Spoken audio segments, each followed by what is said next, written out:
Buen día, hermanos. Gracias a Dios, quien nos permite empezar otro nuevo día para desarrollar nuestras tareas y las actividades que tengamos planificadas para hoy.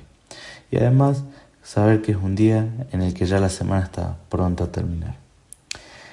Pero ahora los invito a que traigan a su memoria y recuerden aquella vez, aquel lugar, aquella situación en donde conocieron al Señor Jesús, entendieron su llamado, su amor por cada uno de nosotros y el momento preciso de ser posible en donde cada uno de ustedes le pidió perdón por sus pecados y dejó que el Señor Jesús entre en su vida y desde allí nos transforme.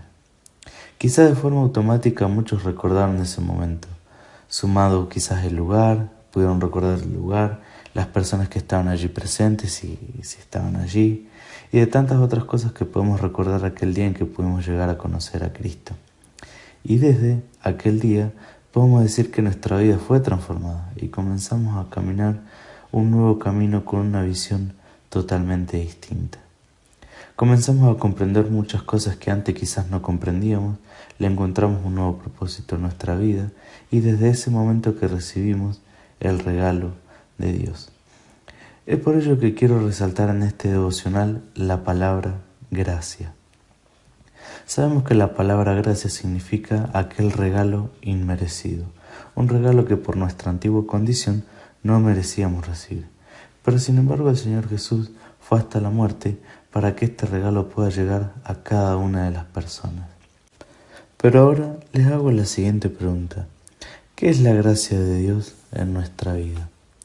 Cada uno puede responder de forma subjetiva a esta pregunta, desde su particular experiencia en su caminar diario con Dios, o de volver la vista hacia atrás en aquel momento en donde nuestra vida se encontró con la gracia de Dios y todo nuestro trayecto desde ese momento se vio renovado. Para tener un ejemplo de cómo es la gracia y cómo actúa en nuestras vidas, los invito a que vayamos a la Biblia y allí releer los pasajes que se nos presentan en el libro de Hechos, en los capítulos 9, 22 y 26, que personalmente me gusta a mí mucho más el capítulo 26, que relata la conversión de Pablo.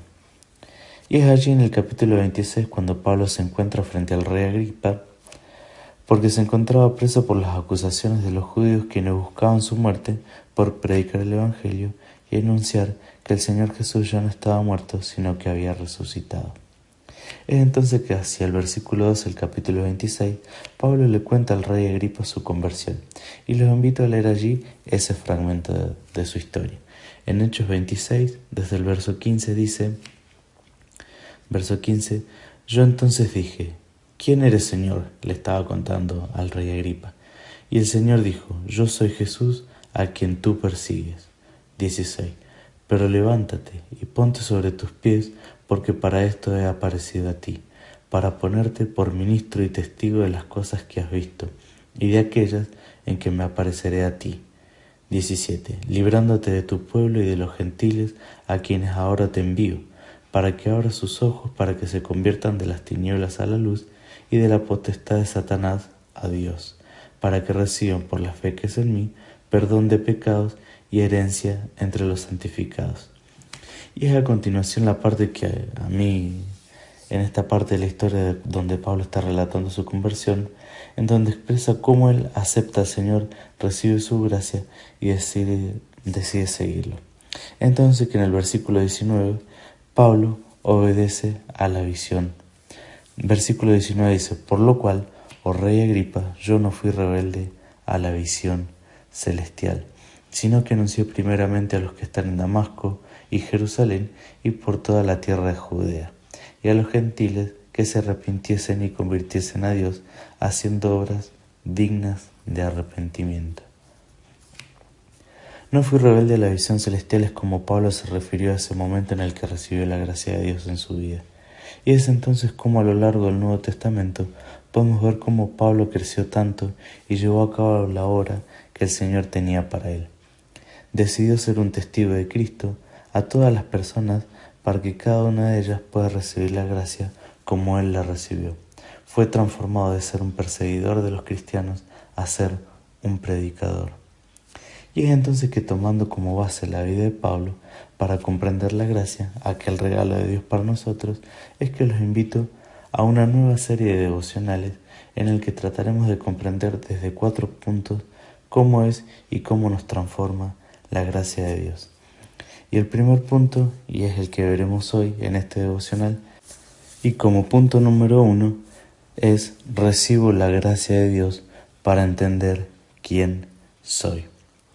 Leíamos recién la conversión de Pablo, pero más adelante, en su carta a los Corintios, que después, luego de que el Señor se le apareció a todos los apóstoles, luego se le apareció a él y se menciona a sí mismo como un abortivo.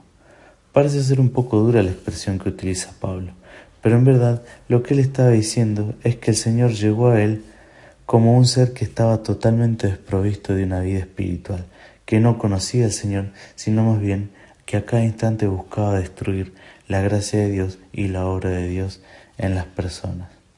Se mencionaba a sí mismo como perseguidor de los cristianos, y también, capítulos anteriores en Hechos, vemos cómo cuando están apedreando a Esteban, le consultan a una persona y esa persona consentía en la muerte de Esteban, de que Esteban fuera apedreado por ser cristiano, y esta persona era Saulo, que anteriormente se llamaba Saulo y luego de su conversión pasó a llamarse Pablo. No solo se refería a él mismo como un abortivo, sino que continúa diciendo que él era el menor de los apóstoles, porque mientras los demás buscaban construir el cuerpo de Cristo, él se ocupaba y trataba de destruirlo. Quizás hizo un alto y volvió su vista a la vida pasada que él llevaba, y quizás por esto se consideraba a sí mismo de esta forma. Pero en el capítulo 15, en el verso 10 del 1 Corintios, en el que dice: ¿quién llega a ser él desde que conoció a Dios y recibió su gracia? Aquella gracia que cambió toda la perspectiva de su vida. Y lo dice de esta manera: pero por la gracia de Dios soy lo que soy, y su gracia no ha sido en vano para conmigo. Antes he trabajado más que todos ellos, pero no yo, sino la gracia de Dios conmigo. Verso 11: porque o sea yo o sean ellos, así predicamos y así habéis creído. Queridos hermanos, así como Pablo fue transformado, hace un día nosotros nos encontramos con la gracia de Dios para con nosotros. Recibimos ese regalo inmerecido y, al igual que Pablo, podemos decir que recibimos esta gracia porque entendimos el llamado y, junto con ello, saber quién somos y por qué fue que Dios nos llamó a cada uno de nosotros. Sin lugar a dudas, Pablo no empezó siendo un gran apóstol desde su conversión, pero a medida que él fue caminando su nueva vida en Cristo, su poder, el poder de Dios, se fue perfeccionando en cada aspecto de su vida hasta llegar a ser Pablo un ejemplo y uno de los más grandes apóstoles de la Biblia. Y es un deseo poder expresar con nuestra vida que, como él lo dejó expresado, yo soy lo que soy por la gracia de Dios. Yo antes era un perseguidor y ahora soy un predicador. Mi vida era totalmente distinta, yo buscaba destruir constantemente la gracia de Dios y ahora puedo entender que yo soy lo que soy por esa gracia de Dios en mi vida. Y que también nosotros más adelante podamos decir, como él lo dijo en el verso 10, que la gracia de Dios en nosotros no es en vano. Y para terminar, me gusta recordar ese coro que dice que aquel que la buena obra empezó será fiel en completarla. Él es fiel en completarla en ti. Que podamos ser conscientes que el Señor trabaja en nosotros porque su meta en nosotros es clara, y es que lleguemos a ser como el Señor Jesús, como su Hijo, personas llenas de gracia y de verdad. Y tengamos presente que Él, quien comenzó en nosotros la buena obra, desde aquel día en que nosotros la recibimos su gracia, Él nos va a perfeccionar hasta el día que venga a buscarnos y allí podamos verle cara a cara. Que el Señor los bendiga en este día.